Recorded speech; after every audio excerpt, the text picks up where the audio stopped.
Hello everyone and welcome to another podcast here at Counter Offensive Miniatures, and I'm welcoming Jack back with me on the channel. How are you doing, mate? Yeah, right. Yeah, it's good to be back. I was saying 2 times in the same week. We're doing good. Yeah, I know. It's good, isn't it? It's I'm not letting him off the ship, people. That's what it is. He's stuck here or we float around in the warp. That's exactly what it is. So look, very quickly, we just do all the first bits. Like and subscribe. Make sure you do that because that is what keeps us going. I really want to get to 500, during this summer period. The mission was to get it to 500 by mid-year. That was a big challenge. A few people laughed at me at that. I think they're still laughing. Let's see if we can make them stop laughing and see if we can get it to 500 by the end of summer. Very quickly, a shop which I use quite a lot now, brand new shop, not being paid for this, not being sponsored for this. I just want to help them sort of succeed. Take a look at them, Black Raven Gaming's down at Thetford. They've got a website and everything else. The link is you'll find in the description when this video is done. So we had a last podcast which was about about vintage Warhammer, old Warhammer. Take a look at that. The link will be on there. And my friend had LE1 and some really old school stuff. It was cool. Yeah, really old school stuff. So please take a look at that. But today we're gonna chew the fat about 11th, aren't we? A little bit. Go over some of the first experiences. Yeah, it's got a little nose at it, just like basically first takes, and have a look at changes in how we've had to adapt to basically 11th. Obviously, it's going to take some time to get to fully adapting to it, but it's interesting. A few nice changes, a few things to go about. And just, And then we've also got, because we've got painting to do, right? If we actually start doing it, if we can actually multitask, we're going to do a little bit of painting too. The word is try. Try, because we have, both of us said we've got to get stuff done. Yep. I've got suits to do. I'm playing Demons tomorrow on the channel. First time playing them, and I've got a load of basting I need to try and get done for tomorrow. I don't know if I'm going to get it done, to be fair, but we're going to give it a go. And then I'm playing them at an RTT on Saturday, so I like to have things finished. I don't think it's going to be finished. I've got the Lord of Change. You probably just see the top of it there. I don't want to rush it, and I'm sort of just trying to make a good job of that. But I've just got a load of basting to do over here, so I'm going to be doing that. But let's crack on with the actual video. So we've got, some point in this video, we've got a comparison between a 10th towel list and an 11th towel list, haven't we? Which we're going to take a look at. But I think firstly, let's talk about our first experiences of 11th, and how we've just been chatting and that, and you've had some success recently of some games. But how have you actually found, firstly, just adapting to it? It's really interesting going, obviously, adapting to 11 itself. There's a few, I think there's three key takeaways I've got from this, I'll be honest. Yeah. One, if you can ignore cover, and you're, let's say, anything to do with shooting, just anything in generals, brilliant. Yeah. So if I was playing my orcs, for example, I'll take an enhancement just to ignore cover, strap to ignore cover, just to try and do something. Yeah. Tau, I've had to change up, which we'll look at the list a little bit as well, like how I've had to put in a couple more marker lights, at least one more marker light to at least try and do that. Yeah. Terrain changes, happy with them. Yeah. Got no problems with them at all. I'm glad they're saying they've gone away from big L's.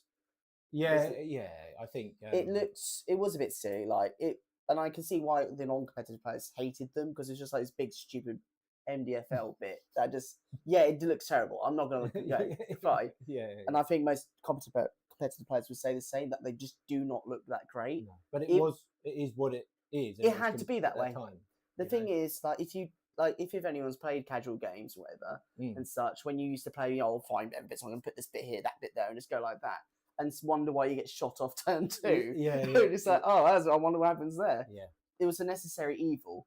And like some of the changes they have done, because if people didn't like I was mentioning in our game, like Josh Roberts is the one that's basically, this is his edition, and he's just basically gone over the entirety of the rules and just fine-tuned everything, and that's why the new hidden mechanic is what it is.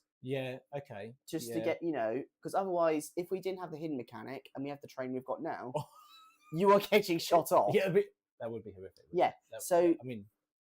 It's, like I say, it's a good thing. Like, obviously, do you think the 15 mil hidden is as big as what some people were saying? No, I don't think it's as mental as they say it was. Like, obviously, oh my god, combat's going to go mental. I can just be hidden everywhere and such.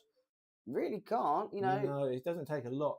Especially, this is the thing. Big game design changes as well. It's forcing a lot of people to actually be aggressive and go forward. Yeah. Like, a very rare, very few second primaries are allowing you to control your home field. I think it's literally like taking hold, I think, probably on the top of my head, that says hold one, whatever. Centers, aren't they? Yeah, some of them is hold the centre. It's like literally forcing you to throw something in the middle. All of the ones, because I'm going, and we'll touch on that in a bit, is with disruption and that. Yeah, disruption, like, get in the centre. Yeah, hold the centre. One of mine is do something to do with the centre. Let's face it, there was always a thing like just stay away from the centre and just chuck it. Just hold your expansive unit in the middle to do something. Precisely. That's the one you trade over. Cool. But we don't really care too much. If I can hold it, brilliant. And we just fight over the 2 expansions.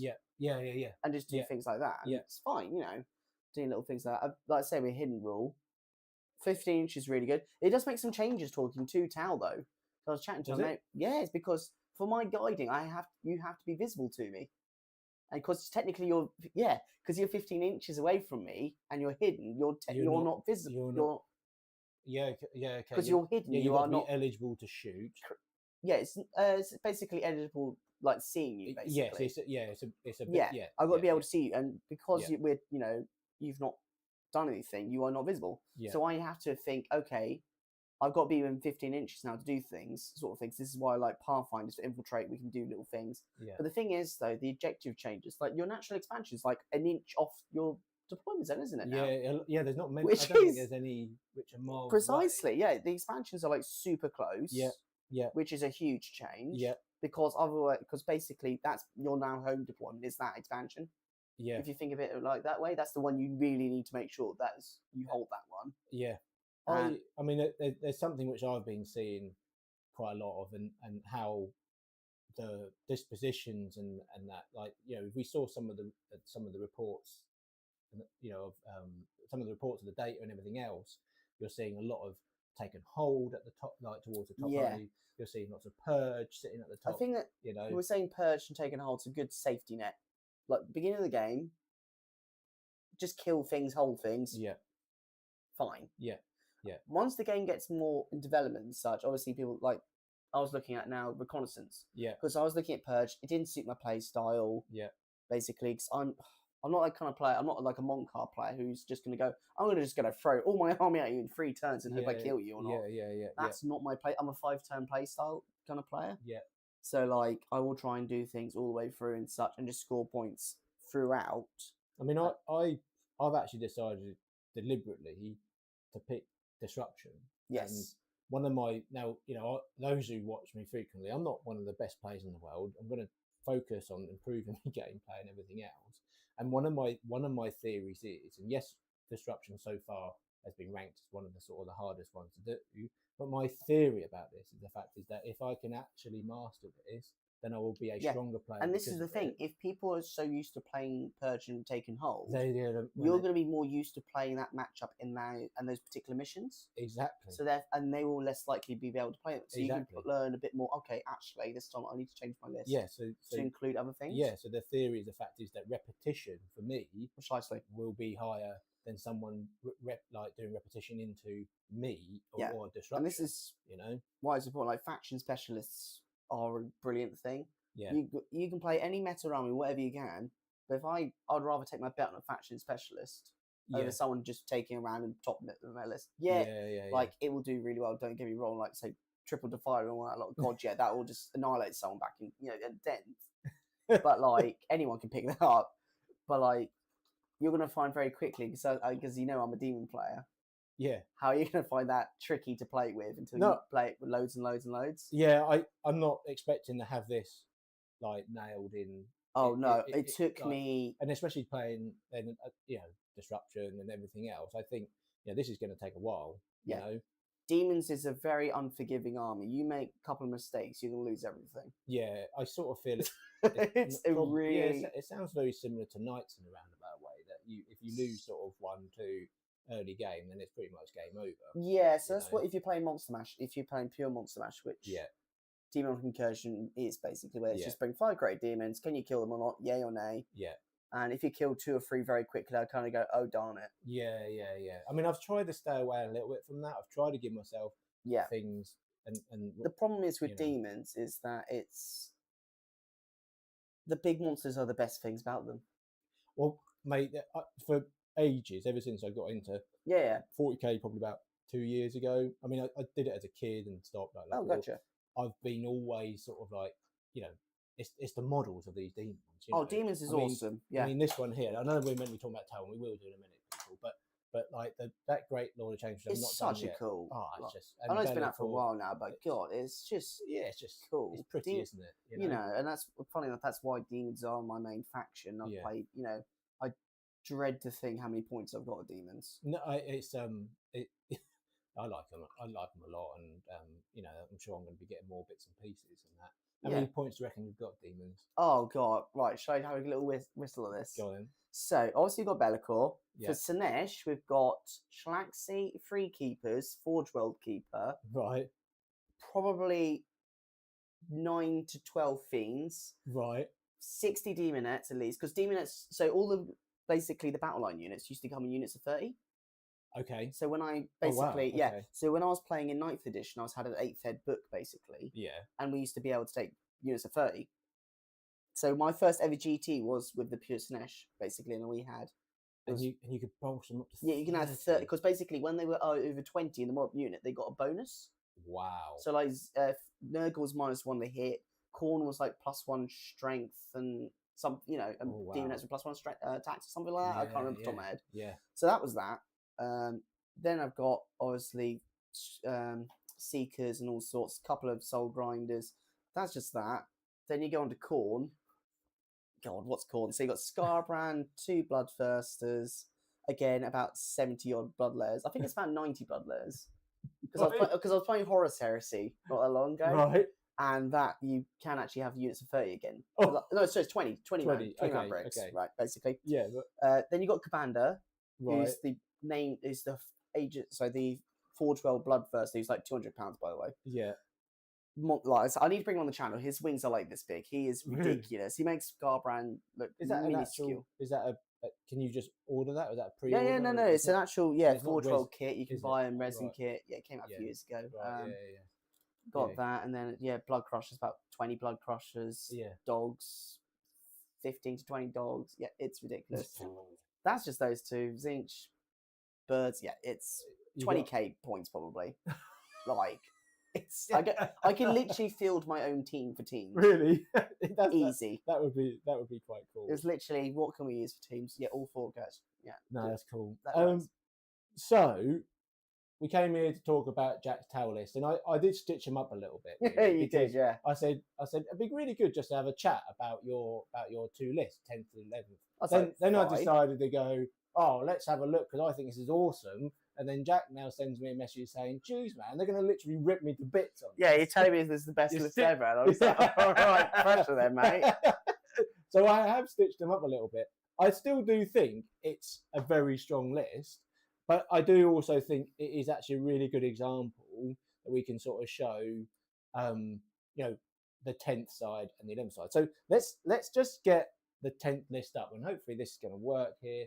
So there's the 10th list, guys. I'm going to leave it up for a little bit just while we do it. We've got And I love a spreadsheet.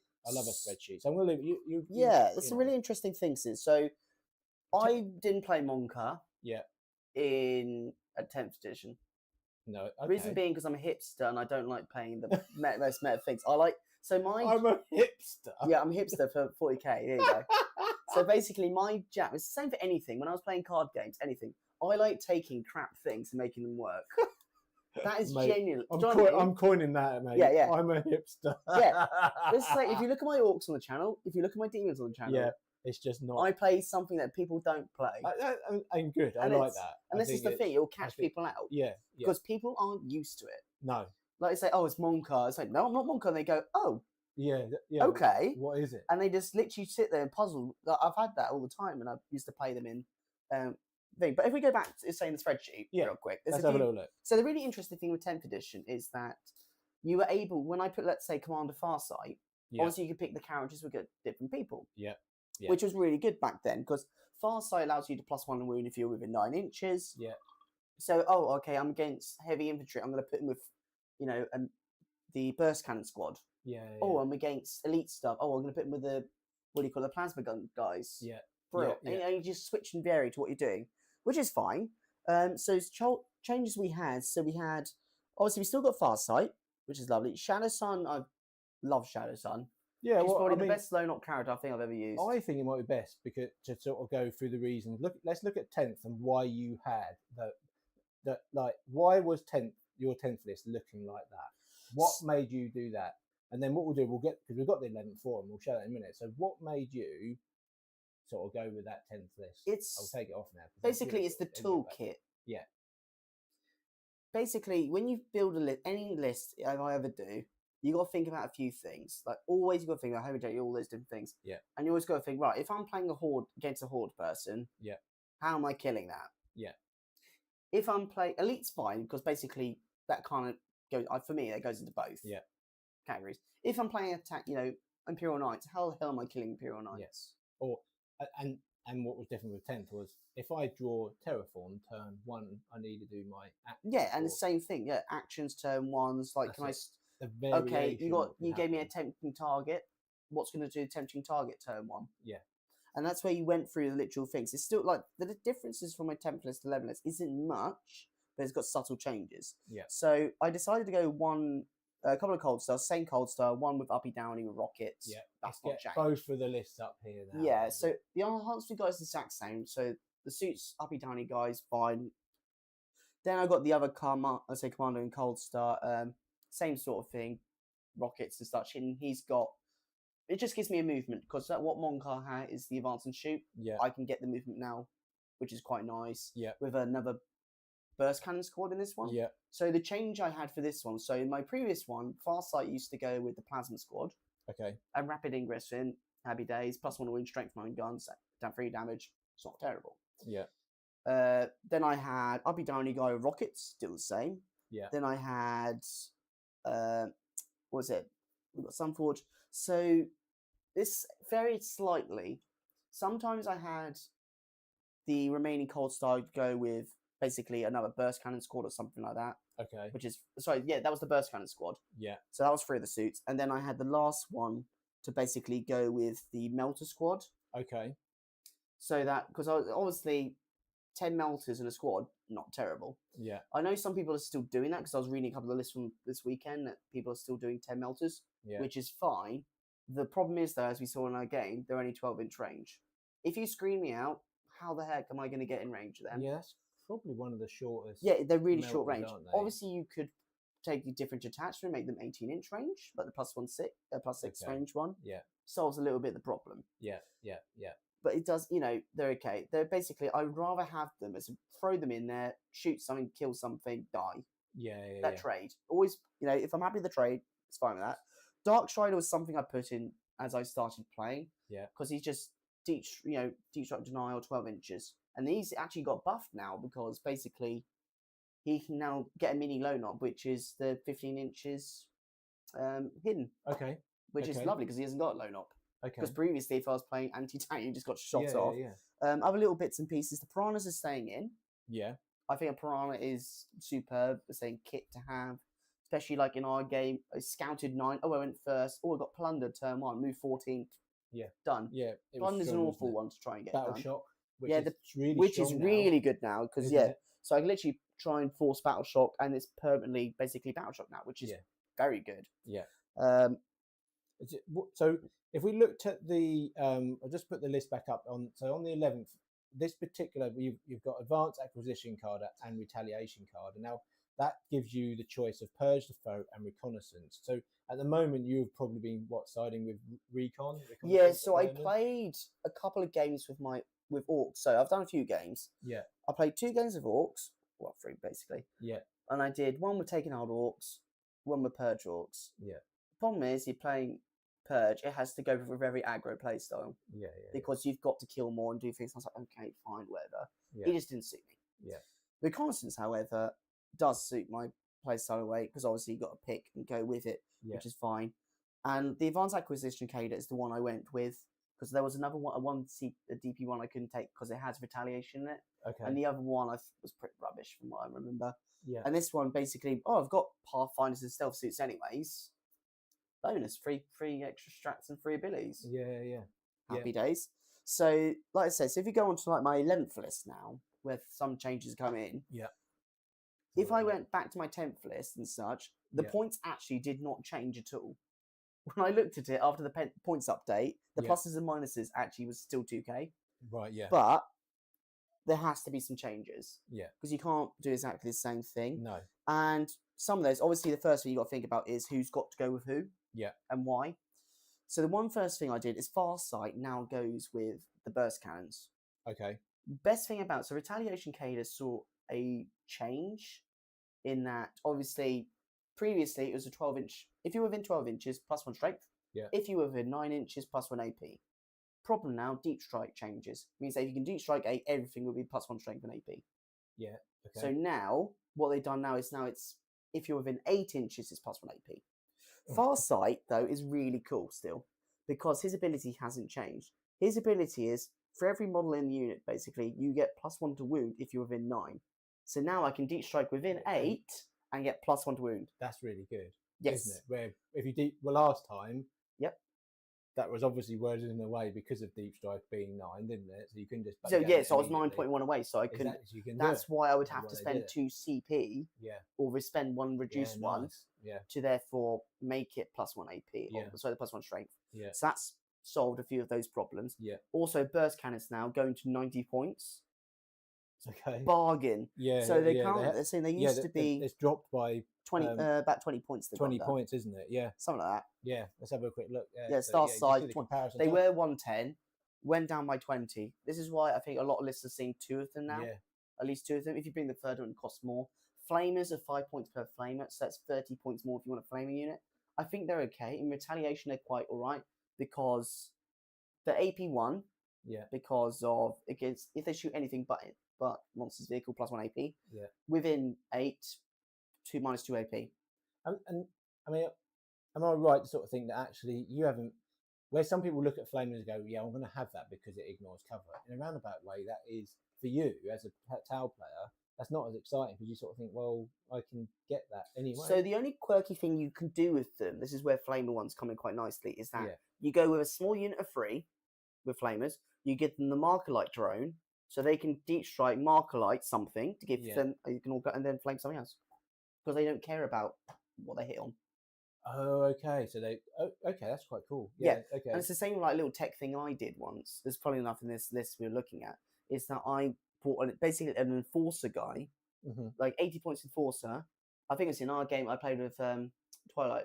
We were doing and an 80-point enforcer. I gave 4 flamers to. With a mark light, literally deep striking because it's really difficult to screen out literally full base.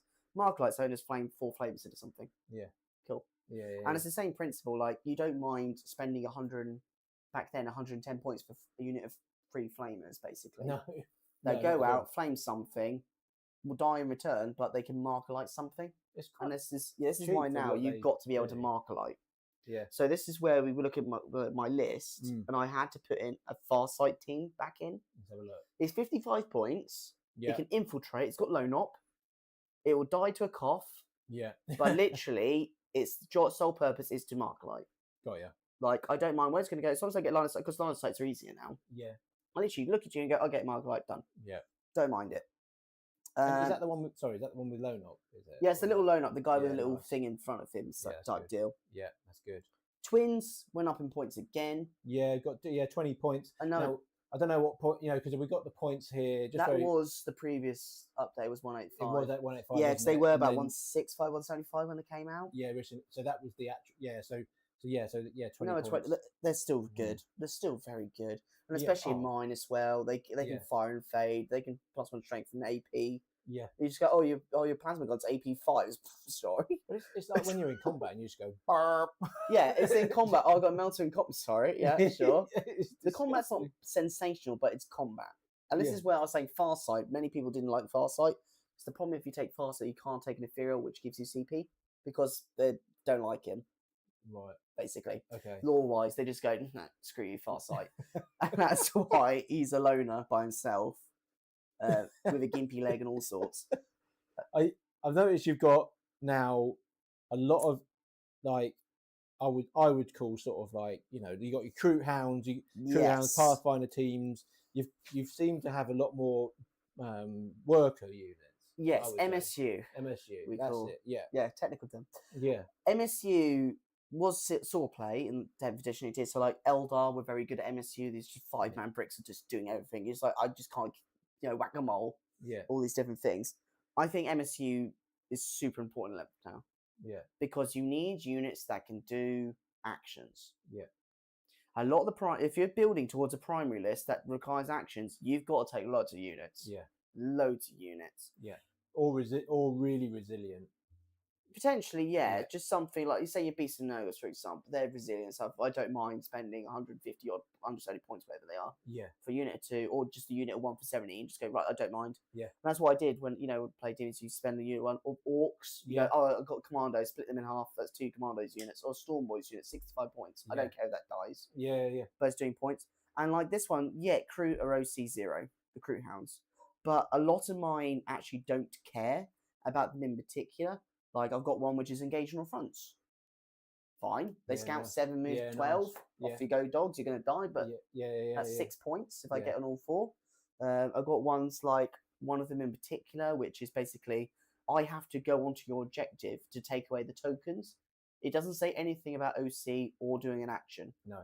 As long as they touch it. No, there are some like that where you literally just have to be within range. Yeah, within range. I take your token off. Precisely. It's like, and I've got a couple like that. One like that, I think, in disposition. So I used to, when I was building this list previously as well, I used to actually go with 2 of the single, like, what do you call it, Crutox Riders. Yeah. For that purpose. Like, they scouted 7. It was 45, exactly 45 points. Yeah. But they moved 7 and they just were 2 OC, so they just did an action and died. Yeah. It's they're not beasts, are they? They're mounted, I guess. Yeah, they are mounted. Those ones. So it's fine. It's weather. Yeah. But like, it's one of those adjusting to lists and such. Like, if I had Aerodon, that was the one that was doing it. Putting a Piranha back in, they went up by 5 points. It's valuable. Like in our game, it killed a Lehman Rust. Yeah, I mean, it's just it's just like, why? Well, because we had that game. I mean, that in that particular instant of shooting there. Yeah, I was like, Melters would deal with that. Everything. And the Melters fluffed, didn't it? And the Piranha just went, Melter go. That's 10 damage from Melter, and then 2 Hunter Killers and killed you. That game is on there. It was one of my worst ones ever. I played Imperial Guard for the very first time, and I think I killed myself with the most amount of deadly demise in one game I've ever played. Yeah, that's the deadly demise went a bit better than that one. It was, wasn't it? It was really bad. So one thing I'm doing differently in Retaliation K, if you didn't know, is all about the battle suits. Yeah, that's why it's literally. Can you bring as many battle suits as possible? Weirdly though, Storm Soldier's not a battle suit. Otherwise, that'd be a bit too good. Would you have it if it was? If it had the battle suit, would you have it on there? Being that you like your monsters, being that you like it'd be really interesting to play actually with that to see what it was. But it's one of those, like, it's a lot of points. Yeah, what is it, 380 or something like that? I don't know off the top of my head. Yeah. But like, it's a lot, and therefore you would have to take away a lot to do it. 40k good guys, Chris. He loves it. I think he's got a really good list. He plays Monkar, and he loves he loves that. It's really cool Monkar because like you can advance with it and still shoot and get lethal. It's like, it's so mental. Yeah, and it's like I'm now in combat. I don't really care. Yeah, you know. And that's the thing. All of my stuff is like basically vehicles. which is brilliant. Well, and it doesn't, but you don't get affected by the big guns never tire. Yeah. Do you? Well, a lot of mine. So, like for example, I Like- say a guided combat, cool. The rocket ones ignore any hit modifiers. Yeah, The it's burst like cannon ones can a fall back and nightmare still to deal with. shoot. It's like, Yeah. sure, go on. And the twins, if you're stuck in combat, oh, I'm going to bugger off out of combat at the end of that. It is a It's just like, oh, okay, I'm going to no, don't bother tying me up. Really don't bother. The only thing that I have put in, which is different to most people, is I have put a hammerhead in. Yeah. Okay. Because some people have gone for ghost kills. I think ghost kills are really resilient, really cool models. Don't get me wrong. But I just think when they've only got 6 shots and they just don't kill much. Yeah. And I just needed something that was a bit more oomph on the free damage front, just to kill a few things. So I went with this hammerhead because it basically allows me to get 200 killers and then all the plasma guns, which just allow me to go into elite stuff for the damage free. Okay. Or if I wanted to, because it gets +1 hit against monsters' vehicles, Okay. I can go into tanks as well. That's cool. So it's really good into lots of different things, like to try and mitigate a lot of the problems and just basically deal with a few things. So it's a big model, don't get me wrong. It doesn't get the benefits, but Shadow Sun's nearby will get reroll once to hit. One of the big changes though I've done is I had to get rid of the stealth team. Okay. That's going to be a controversial one, Tal. Stealth teams are really cool because when they guide, they give you reroll ones to hit and reroll ones to wound. And why did you? Is it because it's how you're leaning into the list? It's just 20 more points. Yeah, and you just couldn't. I just couldn't fit them in. No. Like there is ways in which I could try and squeeze them in. Like if I turn a Pathfinder team into a strike team that saves me 10 points, I could try and save 10 points somewhere. Yeah. Like I could turn one of the take both Kroot teams out, Kroot Hounds, and basically turn one into another Piranha. It's early days too. Yeah, it's the thing. It's about this is about this is about sort of like it. The first few games of you getting this down, and it's as things develop, as points adjust and stuff like that. It's gonna be it's always changing, isn't it? Yeah, it's always evolved. It's always finding out what's going to work. Like we had the Birmingham GT this weekend and such. It was interesting seeing as to what people were running dispositions and such. Yeah. And who's doing what. That was really interesting. In my head, I sort of, because I've been looking at sort of like events coming up and seeing what people are sort of like running and stuff like that. And that did not surprise me when I saw that where really Purge and Take the Hold was sort of at the top. Yeah. You know what I mean? And then Disruption was just like down there. Yeah. And I thought, and I was like, yeah, that's exactly how I want that to carry on doing. And this ties into though. This is my only concern going forward though. Is that going forward when you get the codexes come out, you're going to get a really cool detachment.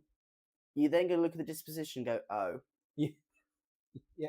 But that's the only problem I can see. But then GW can just literally now go, well, because instead of changing points, they can literally go. So if Retaliation Cadence is too good, I'm going to make that now cost free. Brilliant.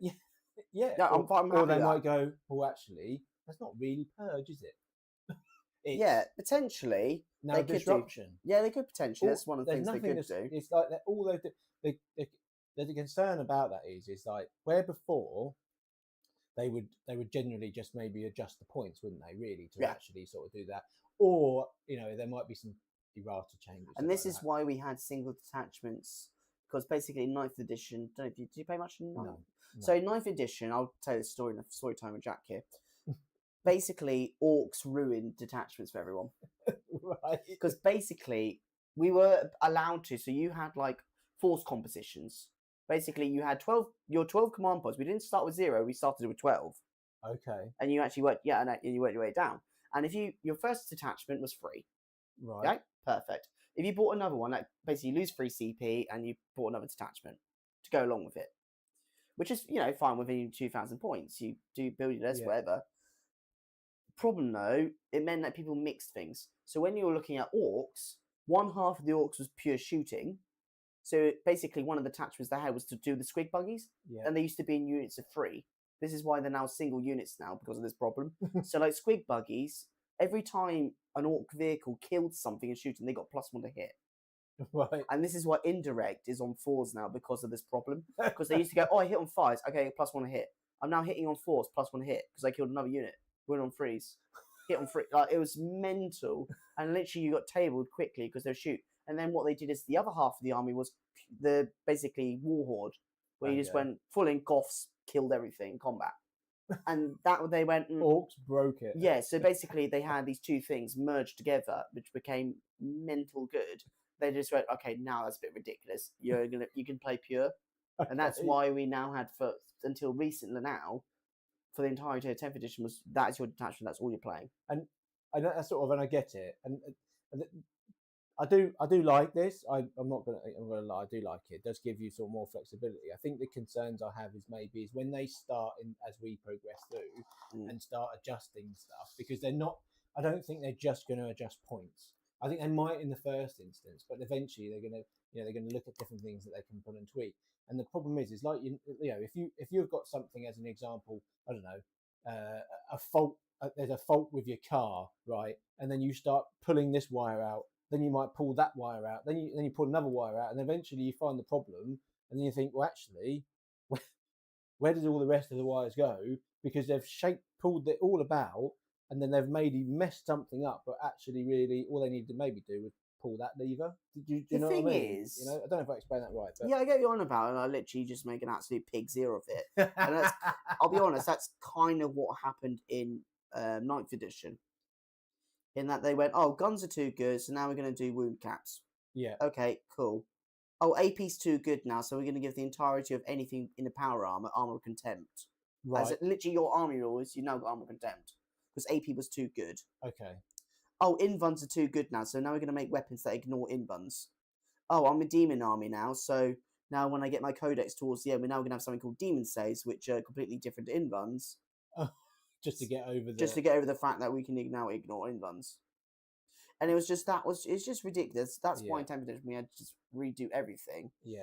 And I mean I'm liking what's happening. Yeah, and like I said, the really good thing is this. I'm pretty certain with this. It is a Josh Roberts edition.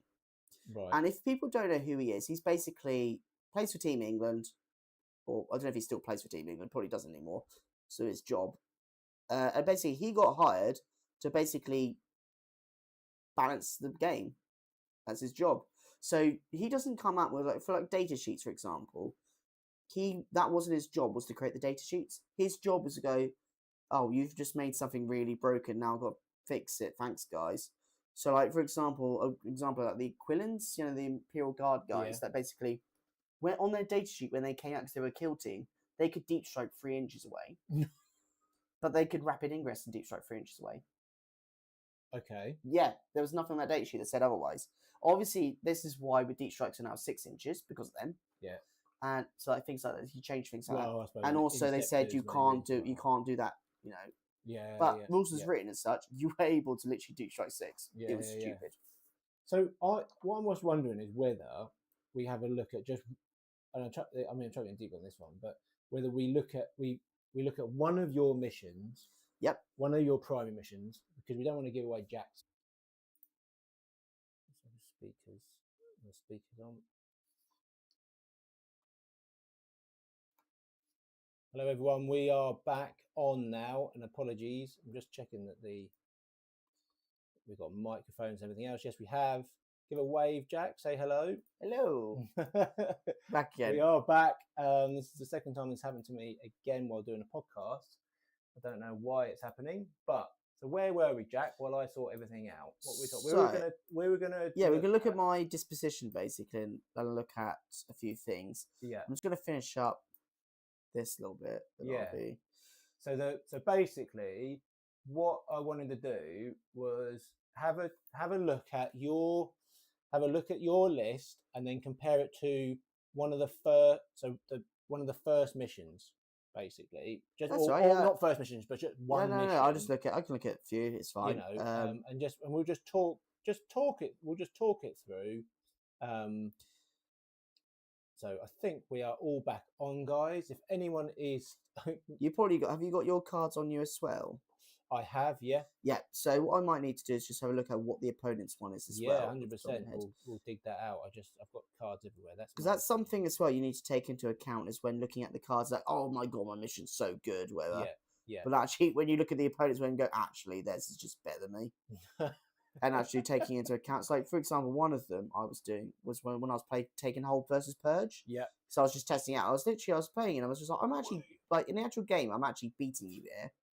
But the problem is, you are just outscoring me in just general things. Like, yeah. I'm doing the exact same sort of thing, but you're just doing better, like passively scoring a lot better than me. And that's the thing you got to be aware of is the passive play, basically, and understanding about what's the minimum amount I could score per turn in primaries. Yeah. And then, okay, if I had a good turn, what could I score and little things like that, and just actually playing for. I'm back. Well, those we're types of back things, right. too, and I'm really sorry. And look, and we've had concurrent people watching, and thank you so much for sticking with us and that. And so okay, So I've got my ones. if it drops out again, I'm really sorry, and I need to work out why it's doing it because it's not doing it on my live streams anymore. So something's happened. But it's the heat because it's pretty hot here in this room, isn't it? And that. Yeah, a little toasty. That's Could why you probably be. hear a fan in the background just Yeah. hurting my head, like go, because it's just like blowing in the... So you've got recon, haven't you? Yes, so I got reconnaissance. And then here we go. There's your recon. Right, so I've got mine here. So there's a few which are really nice. So I'll go over the ones I've actually played so far. If you tell me what you pick out one which would be the opposite one, the first one. I'll see if I've got to try and get them to hand here. If you go for Taken Hold, I'll go with the most popular ones actually. Yeah, let's just. So let's go the two popular ones. Let's go for Purge and Taken Hold for a minute. So hang on, you're gonna want. So I'll go for the Taken Hold one because there's some interesting things. Yeah. Because I think my matchup into Purge the Foe is actually really difficult. My car's a little bit muddled up because I've been going through a lot of stuff. Yeah, and just been... What's here? What's here? What's here?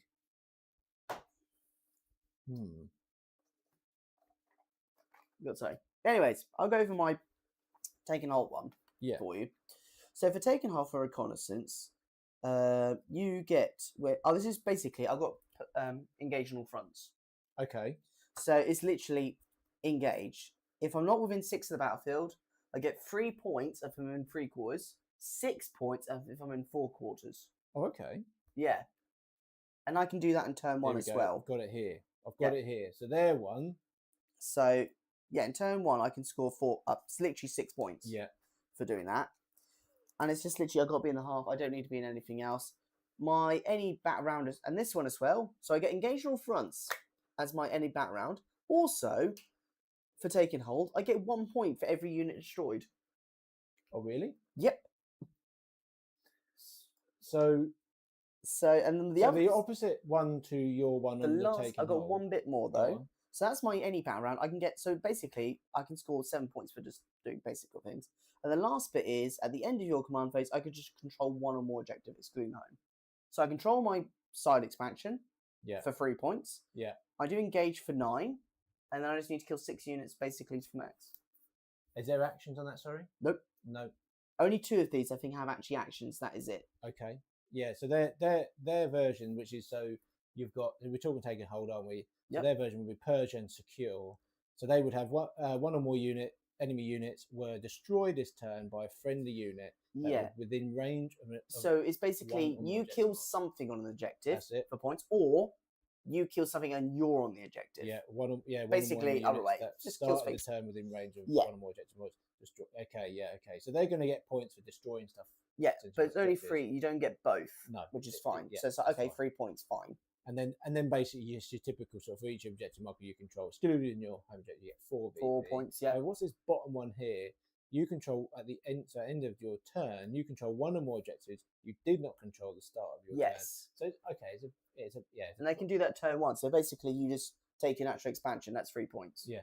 So if you're looking at that, in terms of their points, what are they getting per turn? So they kill a unit on objective, 3 points. Yeah. Take an objective, that's 6 points. Yeah. If they get and then basically for an objective they control, that's 10 points. Yeah. That's realistically what you're going to get them is 10 or 14 points. So let's talk about your one with your list then. So yes. So we're going to look at, so just to remind people, we're going to be looking at the reconnaissance and the mission is called, what is it called for the taken hold version? Reconnaissance Sweep. Reconnaissance Sweep.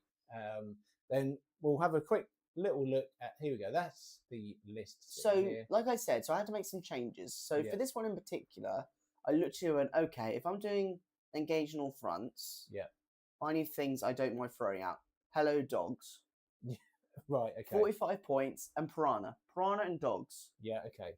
Even if I just get 3 points a turn, fine. Yeah. But most of the time when I'm playing someone and such, if I'm playing as such, we've got the actual table like so. Yeah. So most of the time I'm going to be pivoting like that anyways. Yeah. So I can by the game as the game goes, I will be pushing towards one of the sides, let's say, and that's going to give me the 3 points regardless. Yeah. So and maybe one turn I just want to go, okay, I've got outflank as well. Cool, that's okay. So you go. okay. So I'm going to do it anyways, you know. Yeah. So your main thing is trying to, because you're thinking about your secondaries too. Yeah, because you basically sort of I'm scoring. I'm getting that because I'm just yeah. here. I'm literally I'm going to get. Oh, I've got engaged in front. I got as well. Cool. Yeah. Oh, we've got behind me lines. Cool. That's another. Yeah. I'm already doing. You know, is passive points and like get 1 point for every unit I kill. That's just playing the game. Yeah. You know, I'm going to be killing stuff anyways. Cool. Cool. That's the one into taking hold. So that's very purgy, isn't it? Yeah, it's very purgy. Isn't Like even if I don't do the engage in all fronts, let's say. Yeah. Well, that's going to be just 4 points. 3 points for holding objective. Then 1 point for everything killed. Yeah. Kill 3 points, 6 points, whatever. Yeah. Fine. Like I said, if I get engaged on all fronts, minimum, I'm getting 6 points there. Could go up to like, let's say I killed 3 units, that's 9 points. Yeah. Obviously, I can do it turn 1. So turn 1, I could go 6. So even if I do the engage on all fronts, whatever. So if I hold 1 objectives, so that's what 12 points I'm going to get for turns 2, 3, 4, and 5. Yeah. Which is fine. Plus, let's say I kill 3 units a turn. That's another 12. That's 24. Yeah. That's half nearly. Is more than half done already? Yeah. You know, I need to engage a few times. Happy days, I'm done. And then to stop them, you got to think, okay, what am I going to do to stop them in particular? And it's just basically, okay, they kill fields objectives. That's whatever. That's the game. They're going to kill several objectives. Yeah. And the only thing I can stop is basically them holding the middle. Yeah. Because their one is for every objective they control. If they got their natural expansion, I can try and push it a little bit. Yeah. And be a bit of a pain in the ass. I can do that anyways. Yeah. I do that anyways. So it's just like I don't mind that. But if I can limit, are you getting extra points for their home objective on your one? Because some of them get that. No, I get nothing at the end of like the game as well. So that is just literally the entire game. Yeah. They don't get anything for the end of the game as well. It's just fine. Yeah. Okay. So the other one we got. So the other one I've played. So these are the only 2 I've actually played so far in terms of, like I said, everyone's playing Purge or Taken Hold. So I've only played these 2. I think you've got the Purge one I gave you there. Yeah. So for this is where it's a bit difficult for me. Yeah. And I'm honestly, on a lot of the maps, they will score primary in 3 turns. That's even including turn 1. Because their one is absolutely bonkers good, and I'll go over it. Yeah. So it's called Consecrate. Yeah. And basically, is it this one? What am I thinking? No. So I'm thinking the disrupt. Sorry, it's the disruption one I played. Oh, okay. Right. I'll go over that because that one is mental. Yeah, your disruption one is, what is it called into me? So the disruption run is called Survey the Foe for me. Yeah. If you find the disruption one, that is the one I have played. I might actually, just bear with me, everyone, because I've got it on my desk over here because I've been going through my stuff. So I can go over it roughly because I know because I've played it 3 times now. I think basically they get. So in their turn, they can do this from turn 1. It's basically like terraform. They go into objectives in no. So surveil the foe. Yeah, go into objectives into no man's land, and they do an action. Cool. Hang on. If that piece of terrain is within my territory, they get another 2 points. So it's 2 points per objective in no man's land. Bear with me, I'm getting something. It's going to be quite. Plus another 2 points for every single one that's in the territory. So when you're playing things like search, like one of the maps is search and destroy, all of their objectives are in my territory. Meaning, without even battering an eyelid, they could score 4, 8, 16 points. So 15 points in turn 1, turn 2, and turn 3. Done. That's good. Right. So which is meant, that's not even including anything else in their thing. So look, so we've got Smoke and Mirrors, which is mine, against your Surveil the Foe. So what I've got here, everyone, is as I said earlier in the game, in this video, and those who have been watching a lot of my games and bits and pieces, I'm not the strongest player in the world. So I'm trying to do things which sort of help me at the table and take away some of the thinking at the table a little bit at the start of the game, because what I find is then I make rash decisions and go away not. And I'll be honest, if you've watched like Paul is bad at stuff, because obviously I chat to Toby because Toby's on my team because he's the one that's actually been coaching him doing things, and he's been absolutely spot on with a lot of things about being reactive players and being that and just going, oh my god, there's a big tank there. I got to go kill that. Exactly. Yeah. Do you really need to kill the big tank? No. So what I've done is I've made, and you haven't seen it, have you? No, I'm looking at this little cheat sheets. I've made myself these little cheat sheets. Right now, I'm not saying that these are going to be that's like your 100-point things, the golden ticket, right? But it's just going to allow me to be able to prioritize when I get to the table. You're being logical, yeah, and just be logical because demons, like I said, you've got to be. I've thought about this. Yeah. Well, I haven't been. Well, I've had a clear mind. Yeah. I've took 6 hours to think about it and plan it all. Not turn up the table and go, oh, I'm playing this and I don't know what I'm putting. And like I said, when I play demon, when you play demons, the longest phase you do is called the thinking phase, which is you in your command phase, just literally spending like 5 minutes just going, like that, literally for 5 minutes, and that's basically what you got to do. So look, this is basically my demon game plan, what I've got it down. Now I haven't tried this out yet, so it could be wash rubbish, right? But this is imagine this is basically what I've got. So I've got the disruption. It's disruption against recon. I've got smoke and mirrors against surveil the foe. Okay, so the enemy priorities, and this is what I've wrote down in mind. What your priorities are going to be is you want to take objectives. Okay. Yep. You need to control more objectives than me. Yep. Okay. They need to remove my tokens. Yep. Yeah. I must. Okay. Yeah, that's the thing for me. I must remove your tokens. Yeah. They need visibility within 18 inches to surveil me. Yes. Yeah. Okay. And you cannot surveil a decoyed objective. Okay. Yeah. So if it's decoyed, I'll mention it. So I'll go over my one a little bit. It's something weird about that one. It's quite cool. So if it's decoyed, it basically sort of says around the way out of the way that you can't surveil it, but we'll have a look at that. Then I've put down home objective could be important to my home objective or their home objective could be important to them. Okay, I just made a note of that. Don't know if that's correct. Have you got the other bits in your other primary in that? I've then got my plan. Oh yeah, about my bit. Okay, I'm not going to say that. Yeah. So my plan on here is basically I'm going to push early to expansion and central objectives if going first. Okay. Yeah. But second, I'm not going to control. I'm not going. I don't go to the central. I just stage myself. I'm not going to get onto there. Yeah, it's all about staging. But the thing is, though, you'll find with this particular mission, you could score all 45 points in 3 turns. Well, which is insane. So it frees you up massively. But if I go now, see the reason why I'm not going to go. If I go first, if I go first, if I go second. Right, he's going to leak the plan as that's what he's doing. So basically, the idea of me going second really is it's about sort of like how your primary missions work. Yeah, and this is why it's really important. Do you know what I mean? Sorry, this is a big thing for 10th. Like previously, you go, we're playing Taken. I know what you're going to do. That's the gist. Definitely. Purge. Oh, I know. Yeah. Now not only you got your own primary to think about, you got to think about the opponent's one, how they score. Yeah. And like I said, so if I'm playing engage on all fronts, you need to stop me playing engage on all fronts. Yes. And little things, just things. It just. Yeah. And that's the thing. The more we play, you play more the same thing. You got to go. Actually, I made a note that I need to focus on all 3 of my objectives. I need to concentrate, make sure I focus on that. That's like the standard sort of thing for me, just to sort of do that. Don't leak the plan. No, don't leak the plan. Don't leak the plan. Like, look, there's only a couple of people watching this. So obviously, you're saying you're primary though, because obviously the action thing is insane. Sorry, he said don't leak the plan. I know that's what I say. Yeah. Sorry, and then. I've got a little note here. We'll need 2 units to flip a held objective. I know that's probably common sense to a lot of people, but for me, I've made note of that because I've got to do actions and bits and pieces. I need to make a note to myself that if I need to flip that objective, I need to probably take you. Yeah. And then I need to then flip it with an action. Yeah, because obviously I've got to hold more on this particular one, which I'll send going to a moment. Because you get also both, like, you just get, I think it's control 1 objective, you get 4 points as well. Yeah. So it's like it's so simple. And at the end of the game, I think if you put them down somewhere. Don't know where I put them down. It's at least 3 or 4 objectives. You got the which have tokens on, or you control that. Yeah. You get like 5 to 10 points or something ridiculous.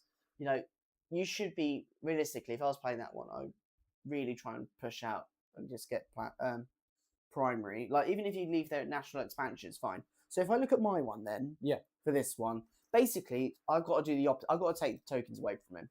Yeah, exactly. So I've got like 3 things I've got to do. One, so really nice thing here is if I literally, this is why the dogs are super important here.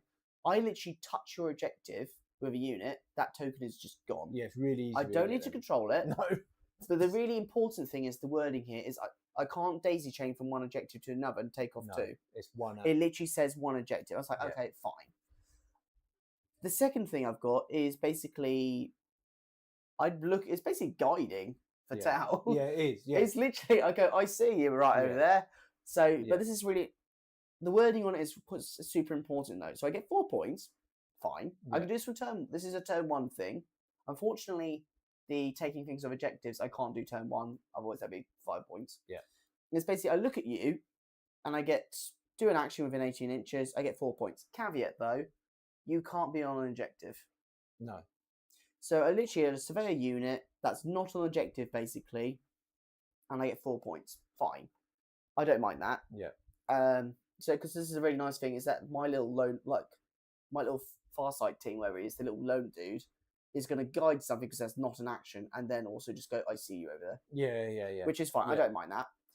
Then my second part of it is I get 4 points for controlling 1 or more objectives. Fine, which is going to be happening, hopefully. Yeah. And then I get 4 more points if I control more objectives than you. Not this mission though is a hidden supplies mission, so it's going to be it's going to be 4 in the middle. Yeah. Yeah. It's a bit more tricky because I got a whole 3 there instead of 2. I'm trying to work out. I grabbed my cards and I put them down somewhere. I don't know where I put them down. The other little bit I've got is at the end of the turn, I get 5 points if I can take the tokens off his base. So this is why if I've got dogs, for example, I got to hold them back until minimum turn 2 to then go off and do that thing to basically deny. Because if you got them turn 1, sure, okay, I don't mind giving you the points or whatever. As it's kind of one of those things. I might, there's no point in me taking a token off you turn 1. No. Because I don't get anything for it. Yeah. So I might as well just wait a turn. Like I said, I could try and deny where I can and such. It's whatever it is. It's a really tricky one. I know I've talked to people who play for England and it's like, is this realistic, the thing? It's like, yeah, it's fine, Jay, it's fine, you can do it. But it's like, all right. Which is, it's one of your ones. Planning into Guess what? It's disruption, and this is why. What I like about that is the fact is people are going to look at this, and what I hope is people are going to look and go, oh yeah, I've got that bloke who's got disruption. Yeah, it's when I'm playing that match. I haven't played that much. Yeah, like I said, I play that now. Literally, I had to check with people. It's like, is that genuinely correct? Like, I was playing Search and Destroy, and like all 4 center objectives were technically within my territory because they're within the territory by literally being on the line. So literally, you get 4 points for every single objective you do the action on. Really? Yeah, it's absolutely mental. I was playing, and I was playing another one. So I've played it on 2 maps now, twice on the Search and Destroy, and that was Grey Knights and Ravenwing, basically. Yeah. And one I played was against, what did I play against? Oh, CSM Raptors. Okay. And we played the Dawn of War one. Because on the Dawn of War one, 3 of the objectives are within territory. 1 of them is not. So basically, it's pretty fine. But that one was it was literally a Thunderdome in the middle. It was super open in the middle. All the terrain, though, was literally in a box around the outside. So the entire centre was like a Thunderdome. Really? It's just, and you wonder why I got tabled in turn 2. Was Tina Turner there? Yeah, maybe. It was quite interesting. In a Thunderdome. Yeah. So those are the 2 I've also done. The other one, I've done is against Purge. Okay. So Purge the Foe. So this is triangulation for me. And this is an action one for me. Is it an action one?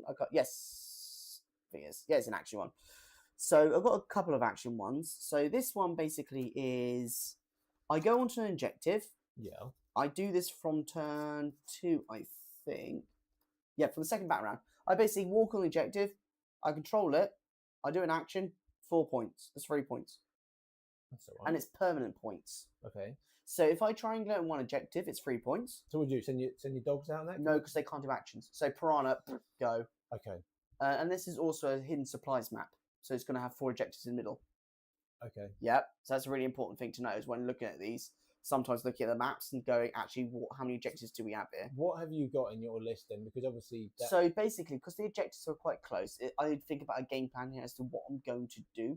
If the opponent is just bum rush the middle, for example, I am not going to send something middle to triangulate. Because you don't really want to give your Pathfinder team to do an action because they're very useful to you, aren't they? As a to an extent, you know? It's one of those. So I'll tell you. Funny enough, I was playing Sisters the other week, and I'll tell you this was funny enough. This matchup. So I triangulated my closest objective because we're playing Crucible. Yeah. Funny enough, my Hammerhead actually. Yes. Ah, right. Ah. This was funny enough. I know who this is now. I actually, funny enough, in this particular matchup, he's getting intel. Yeah, I got my side of it wrong. The Purge side of it wrong. Oh no, was it the Purge side? Yeah, the Purge side of it wrong. And I'll go over the consecration in a minute because technically I won that matchup. It's live. Yeah, I know. But this is really interesting. Basically, you go onto a jet care. I'll tell you why I messed up with it. So basically, you go onto the objective, you triangulate, you get 3 points, and that's 3 permanent points every single turn. Okay. If you triangulate 2, it's 6 points per turn. So turn 3, that's 6 points minimum. Okay. And then if you get 3 or more objectives triangulate, it's 10 points. Right. So basically, this is one that's going to be 10 points at the end. Yeah. I did give you 10 points. I gave you the point. I finished that. That's not getting ridiculous. Yeah, no, you messed up with your pieces. That's what you've done. Or your triangulations. But basically, in a nutshell, it was basically 3 or more objectives we actually done, and it's basically you get 10 points, but it's permanent 10. Okay. So once it's done, it's done. Yeah. You can't. It's not like Terraform. You take that action on me. The first game we played in 11th when I got hold of the cards, and that was me and Alex, and I caught score probably my highest amount of points I've ever scored. And then when we look back on it, right, I completely and utterly fudged up that scoring. But on air, like on the video, forevermore, I beat Alex, like Twilight, you know what I mean? So when we worked it out, I completely fudged it up. I think it was actually sort of, but we both got good high scores with it. It was quite a good game. It was like 80 points in the end when we really marked it up. But actually, yeah, I sort of did something incorrect at the points of my one originally. It's not, they're not like straightforward, just a quick read and go, oh yeah, some of these, are they? They are a case of, hang on a minute, okay, so that bit says within, okay. And there's certain bits where about the objectives, plunder, for instance, that just sucks. That's secondary. That is you're like, oh my god, I've got to get there now. Yeah, this is why when I go, it's like, oh my god, I've got plundered. Off you go, piranha. Bye. Yes, yeah. It's just like you're dying. Yeah. It should have died, but it went off. Yeah. But I'm happy with that, No, sorry, I was saying. So yeah, basically triangulation is basically thinking about it carefully. I was in a lot more. Yes, and games are a lot more high scoring. Yeah. This is why I think teams is going to be really interesting. Yeah. Because especially with their dispositions and looking at them. Yeah. Because obviously in teams, if you've never seen and played teams, is that it's done on different scoring system, and for every 5, basically you both start at 10 points, and for every 5 points, that's what the score goes to. And in order to win, you have to get like 55 points, and then you've got 5 people on the team. You've got to get 55 points overall. Yeah. Normally, if you absolutely smack someone, you get 20-0. So it means you got like 100 to 50, basically, which did happen in 10th. You could do that. Yeah. But now, it's going to be really... I'm really interested to see as to how teams goes, to see as to how people do. So, so I was saying about this one here. This one's quite a tricky matchup for me if I was doing triangulation, because I'm thinking about it. And is that into... so this is into Purge. Yeah. So that one, it's okay. Funny enough, I was saying I had my Hammerhead actually do the action. Did you? Yeah, because I literally... Yeah, I did have an option. I needed the unit to do it. Because he basically pressured a little bit with a Flagellant's squad into there. Yeah. So Arcos and such. And I literally went, okay, I've got to use Farsight squad, I've got to use Bird Scout, basically delete the unit and the Rhino. Then I literally, the Devilfish wasn't going to shoot anything anyway. So I was like, okay, I'm going to pop that onto there, the Hammerhead, and that's actually going to do the action. and it did, and that was it. Then I was like, okay, now I've got this corner, I can now push all the way across and just delete everything else. And now that's what I did. I went that objective triangulated, then I went to that objective triangulated, last objective that triangulated, done. And that was the 4 turns, and then I was like, oh, that's 4 turns done now, so now I've got max points. Yeah. And continue through. Their ones, however, this is where I went wrong in our game, is consecration. Basically, you kill a unit, you get a token, a consecration token, right? Yeah. And you permanently keep that token, but how you score it basically is you then go, oh, I've got a consecration token, but at the end of the turn, if I'm on an objective, it becomes consecrated permanently. Yes. And you get points on how many objectives you consecrate. And it's permanent. Like, if you consecrate and you, like I say... They can do multiple. Yeah, literally. Yeah. And it's literally, once it's the tokens on there, it's tokens on there. And they can do it, they can literally go, the go turn, everything is consecrated. Yeah, so literally turn 1, if they killed, let's say they killed 4 things, went on 4 objectives, they're now all consecrate, done. That's it. So yeah, I know. And literally, I had to check the word on this, because it's literally each time an enemy destroys, they become consecrated. At the end of the turn, if they're on an objective, that objective now becomes consecrated. And it's literally, they're no longer consecrated once they've done it, so they can't just merrily go around. They just got to kill something else to do it again. Yeah. But like, it's not an action or anything. You can literally consecrate multiple objectives in one turn. Yeah. So that unit. So for each of your consecration units, you select one objective it is within range of. So if you literally go boop boop boop boop, I consecrate everything turn 1. And you get 3 points for every objective you consecrate. If you consecrate 3 or more, it's 6 points. That's from any round, and that's permanent 6 points per turn. So if you do that turn 1, for example, you get 3 objectives on hidden, and it's 6 points per turn. It's reoccurring. Yeah, so you get 30 points minimum if you did it, let's say, in turn 1. Yeah. Then, that's what I mean. So if you play super aggro... But then what other ways they score? I mean, that is... so then they get... big for them. Yeah, so they get 4 points for literally... So they're playing the game. Oh, I killed you. Cool, I get more points. Yeah. Then they get 4 points for controlling 1 or more objective. And they control 4 more objectives, so similar to my one. Yeah. They get another 4 points. And then, if the opponent's deployment zone is consecrated at the end of the game, they get another 5 points. Yeah. I wonder how many people have sort of looked at their army when this all came out and gone, I really like my army, but I don't want to play that. That's not me. And this is the thing, that's like when they bring out these new detachments, you go, wow, I really like that detachment. That's not how I geared that up. Yeah, I don't like that.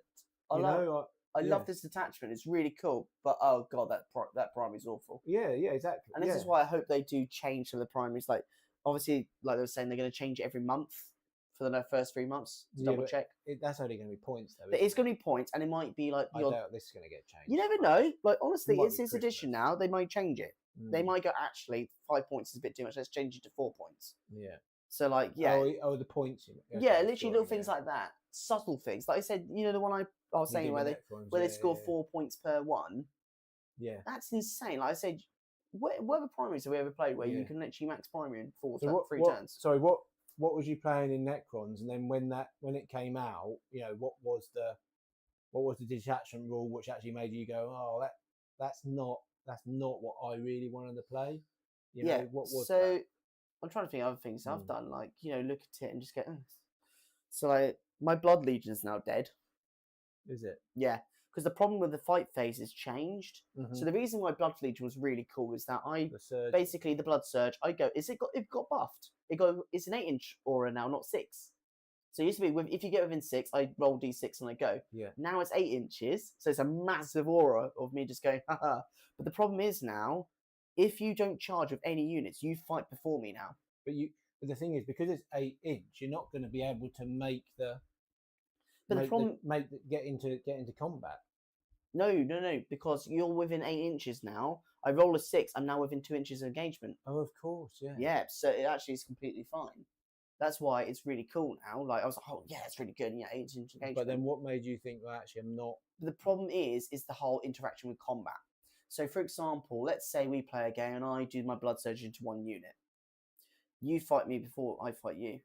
Well... Because of how combat works now. Well, isn't it a case that if they charge, they get to do that? Then they get to... Oh, wait, but then they get to choose at the end. So, basically, if they don't charge anything... Yeah. it goes to the turn player. They look at it and go, right, I've got no fights first units. Now I go into the second step. Oh, the second step is remaining combats. I now fight before you. If, however, they charge 1 unit in, let's say 1 unit, and I've got 1 unit remaining in combat, they do their fights first unit, and then it goes to me, the opponent, and goes, I've got no fights first. Now I go into that. As in, like, there's no more fights firsts. Yeah. Now I get to pick the next thing. Okay. So, really, I mean, it becomes an issue if they don't charge. Yes. Or if they don't have a fight first. If they don't charge a fight. So, like, Sinesh Demons, for example, got a buff in this way. Because their ability, so their detachment rule is, once they've made a charge, they basically go Sexy Gambit. Yeah. It's basically what it's called. Seductive Gambit is Jen's proper name. And it's changing the name of it. And what it is they give up their fights first to get reroll hits. All rerolls to hit and reroll ones to wound. Yeah. Okay, fine. But if I don't charge anything else, let's say I charge 1 Keeper of Secrets in or Shalaxi into a unit, give up the fights first, and I don't charge anything else in, that unit's going to fight you before I fight. But my unit's going to fight you before you fight me. But let's say I charge in 2 units and I do the Sexy Gambit with 2 things. I will fight with 1 unit first. Then, because it's remaining combats, you actually get to go before me on the second one. So it's basically you've got to be really careful on what you're going to do and like do things like fights first still has a place. That's going to take some practice. It would take a lot of practice. To get that sort of. Yeah, and no one's just going, actually, do I really want to give up my fights first here? Yeah. You know, but the thing is, and also going, actually, how many units am I charging in? Yeah. Because, like, if I charge in 3 units and I go Sexy Gambit on 1 of them, I do my fights first with 2 of them, then the opponent gets to go. Yeah, it's what it is. And that's what it is. I'm gonna have to play it on stream for you. So what was the other thing you said earlier today? It was on this thing. It was I can't remember what it was now. Oh. Not trendy. What the hell? Oh God! I know. That's the one. Yeah. I'm a hipster Warhammer. But it's that's it. I'm cool. Yeah, I'm saying that. That is now going to be your name on all the games. But it's, you know that. But this is my thing though, because like people know me as being like a competitive player. Don't get me wrong. But the thing is, I don't like playing meta things. No, I must admit, when I look at your when stuff, you ever see me, like if everyone's ever seen me or known me, I don't play meta. Like if for example, like something does come out of meta, I'm going, oh, it's boring now. Yeah. Like what's the fun? I would rather have a challenge taking something really bad and making it good. Yeah. Well, you're gonna play Alex on the 30th, aren't you? Twilight on the 30th with. And I think you're going to use someone else's sisters. Yes, I'm going to borrow my mate's Sisters of Battle Army, which I played 1 game with. Yeah, I think that's good. Like I said, I've played him enough times. Levels of playing field against Twilight. For me and Twilight are probably the same sort of level and that. Yes. Yeah, definitely. I think it also brings another variety. It gives you a little bit of a challenge too. I love playing like something different. As I was saying, I've got my Emperor's Children. Like, as I knows, I've got my Emperor's Children like that, which I've sprayed up nicely. And like, Fulgrim's finished. Yeah. Like, I've even got Fulgrim in there. He's useless. He went up in points. Don't ask me why. Yeah, but I think it's just you've got to have him, and you like just like if you're playing him, he's got to be in there. Don't get me wrong. It's like an awesome model, and he is a beautiful model. He's okay now. Like, because he's on a Great Unclean One base, which is like a 5-inch base. Yeah. This is why no one played with him, because he was saying Wolfie in the hipster. Yeah. It's like leaving Fulgrim alone, because like the thing with Fulgrim, Az is going to hate me for this because basically we had a really close game when he was playing. We played with 10th ed rules and such. Right, yeah. And his game basically goes, if you can kill Fulgrim, you win the game. Really? It's what it came down. It was middle objective. Yeah. I had Fulgrim basically left. And I literally said to him, that was one of the points came down, was that you every denial, whatever, you had to kill him. Thankfully, didn't kill him. Yeah, it was great though. Yeah. But like the Fulgrim though, this is the same with the Lion, is that we got the whole great. I picked 1 of 3 ability. I got fights first. Cool. That's pointless now because you fight before me now. Yeah, yeah. He's got the only best thing he's got now is -1 to hit, which is fine because like being -1, and also then ballistic skill on top of it now. Yeah. That's actually probably the thing you'll probably take for him. Yeah.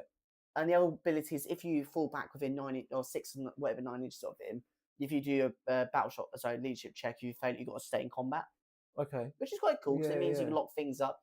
But the thing is, though, he's a big monster, so you shoot him anyways. But Emperor's Children are doing really well. They're doing all right. Better than what they did so far. I mean, Well- saying that, I mean, they got a real rapport when they first came out. But So yeah, they got a lot of I play think they're because actually the Demon doing- Princes of Wings were very good. They were very cheap, and they were basically the mainstay. The Noise Marines were pretty decent. You had the Lord Exalted who basically ran in there, killed something, and just went, "I'm dead now." But all their weapons are like precision, which is very interesting to play with. Yeah, Like, especially in their shooting is precision. So they're which is really good in this now. Yeah, so you isn't just it? yeah, Like, really good precisely in yeah. 11th, Yeah, you so know? like say I've got Makari, Hidden. Makari. No thanks. Yeah, Because I think you Noise Marines ignore cover. and they're only precision 18 inch range. precision gets rid of hidden, I believe, isn't it? No, precision is basically you can just snipe out characters and such. Yeah, I know, but doesn't that is there something about precision and hidden? Not that I don't know of. I might be wrong here. I'll let you look that I up. might be wrong. But it's just basically it's I might just be wrong. being able to. But because I'm thinking there must be. I mean, I heard someone mention it. It might be like a tut, but Probably. I did sort of think, well, if you've got a Vindicator assassin, what good is he now? It's still this is the thing. Yeah, there's sometimes Like, with precision it's a bit you know? dodgy now. So like, if you're playing Necrons, there's no point precisioning characters out now. Because you go, oh, I killed that Technomancer, hooray! Oh, it's just going to resurrect. But like, if you know, like what things can he take out? Because the idea of him was he sat back, didn't he, a little bit. You still do precision, like, and you force the armor save onto the guy first. Yeah, I suppose. How many things are? I mean, it doesn't say anything in here. No, and it's okay. So, like for example, if I got bolt guns, for example, I'm Talking out my shooting backside. like Gazgul. So yeah, and also that's a really good point, answer. But previously, for sniping characters, for example, so if I'm in combat, you couldn't be able to precision a character if you didn't have line of sight. Yeah. Okay. You don't need that anymore. You just snipe the character anyway. So it doesn't matter if you see the character or not. That is yes, okay, that's true. So if the unit is just sticking out. Yeah. So normally the Technomancer yeah. plays. You've got your wall, like here. Sorry, you've got your wall. You put the Technomancer Yeah, one yeah. side, Braves the other side. You're not going to snipe that character out. No, okay. It's the same with the 20 Yeah. Brick Warriors. You have Orokin just literally laughing on the other side of a wall Yeah, yeah, and just like going cool. yeah. But that's fine. But the thing is, though, for Necrons, it like sniping characters, you go, okay, cool. But like for example, Makari now is a huge problem because if I'm shooting you or combating you, and I go right, Orcs, can you take the armor saves for me? And they go right, Makari needs to take the save first because you picked the order. Yeah. I roll 1-1 immediately in the 20 dice. So I roll 20 dice. There's 1-1 that Makari's dead. Oh, that's a massive problem now. Yeah, yeah. But yeah, so it's fine. It's okay. We can. It's about working things through and just looking through. Like I say, the other missions. I've not really looked at the other missions. So the mirror match. Yeah. You've got it's. This is an action one. Okay. So first battle round, 6 points. You control the middle objective. That's a big amount of points, isn't Yeah, it? so you go first. I just go. This is why Pathfinders. That is. I mean, do you have to? I suppose. Do you be within range? No, it just says control the middle objective. I was thinking about your crew. See, you see what I mean? Like your dog. So this is where you can't do it with the dog thing. Can no. you? So what I would do is basically use the Pathfinders to infiltrate onto that objective. Okay. Which means that basically I'll put OC on there already. But that's turn one. Yeah, You're it's giving literally- away something which can do your. Well, is it to an extent, it Marker Lights and depends. They can do marker lights, but the thing is, though, they would have to go and kill them in return, and if they then throw things, I'll then kill them. It's basically it's Yeah. trading, Yeah. and you're just doing How things many like points is that? Sorry, that. 80 points. It's cheap, isn't it? I think Or for me, it's sort of how I see them Pathfinder's quite valuable To an extent, to like sort yeah, of because I've got how- 4 marker light units. Oh, And okay. really, yeah, they're the things that are going to mark light the key things. Yeah. However, all the battle suits also have a marker light drone in there, so if needs be, I can marker light with them to do it something else. Yeah. I've also got Shadow Sun. I've also got the twins, which can guide too. Yeah. So they hit on 2s anyways, and like the twins ignore cover in just general, so they don't really care. Yeah. So what you do is you use them to guide things that are not in cover. Yeah. So you just get the +1 ballistic skill. Then you use your marker lights to guide something that is in cover or hidden. So that's not fully visible, to then get rid of the cover Okay. and do it that way. Yeah. Okay. So 6 points there, and then for the second battle round onwards, you get 4 points for just controlling one objective. All right. Fine. Then you get 7 points for each friendly unit that completed the action. We'll get to the action in a minute. And at the end of the battle, you get 3 or more objective markers. You get 5 points, and one of your objective markers within range of the home objective, 5 points. Fine. Action. What we got to do? So Starts with shooting phase from the second battle round onwards. Okay. One of your units within range of one objective, excluding the home, that does not have any of your operations. So basically, it's not like Terraform. You can actually do both. Yeah. One of your operation marker ranges it. Unlimited. So basically, you can do multiple at a time. One unit within range that doesn't. Yeah, you can do it in multiple units. Yeah. As long as it's on different Yeah, ones. precisely. Yeah, So I can. Yeah, precisely. I could, if I really wanted to just go out. However, you can do it with 5 units if you really wanted to. You're only going to get 7 per turn. Right? And it doesn't stay. It's not accumulate. No. Point so you do the action. Yeah. But don't do it with like 5 units in one turn, because once it's done, it's done. Yeah. that's I mean, a stupid one thing. One of my ones is a bit different to that. By me going out doing it does actually mean that once he's got the markers on, that's on, and basically at the end of the turn, if you control the objectives, put a marker on it, 7 points. Done. So you got to be really careful. Yeah, one of the objectives, range. I mean, there's some big points on here, isn't there? Like 7 victory points. 7 points for that. That's half points. That's massive. Yeah, so if you literally do 7 points, control, that's 11 points. And then for each friendly unit. Yeah, that's 11 points minimum. It's massive. And yeah, that's 6 points, by the way. It's only in the first battle round at the beginning. Okay. All right. Oh, okay. That's interesting. Yeah, so the first battle round is going to be an absolute brawl in the middle. Where does it say that? Then so literally the first battle round. Oh yeah. Oh, sorry, unless it's. Yeah, I might have to check it. First battle round, end of your turn. Yeah, no, that is it. You control one or more. Second battle round onwards. Yeah, that is exactly it. So it doesn't say you got one go to get that. Yeah, literally 6 points turn one. So if someone is against you. Yeah, so this is where my suits are quite useful, because they're 2 OC each. So I can put 12 OC on there with suits. So someone's going to get that. So this is interesting, isn't it? Because they're going to be doing exactly the same. Yeah, this is where you go, actually, now this is back to 10th edition. I know what you're doing. Yeah. And I can do that. Okay, fine. Actions is fine. Right, this is where, literally, again, I do actions and I just basically... Up, please, yeah, I'm going to... Sorry, I did the same. So like, if I'm going first... Yeah. Obviously, this is on the second battle round onwards, so there's no need for me to do, obviously, action. This is where I keep the piranha back, probably, to then throw it out for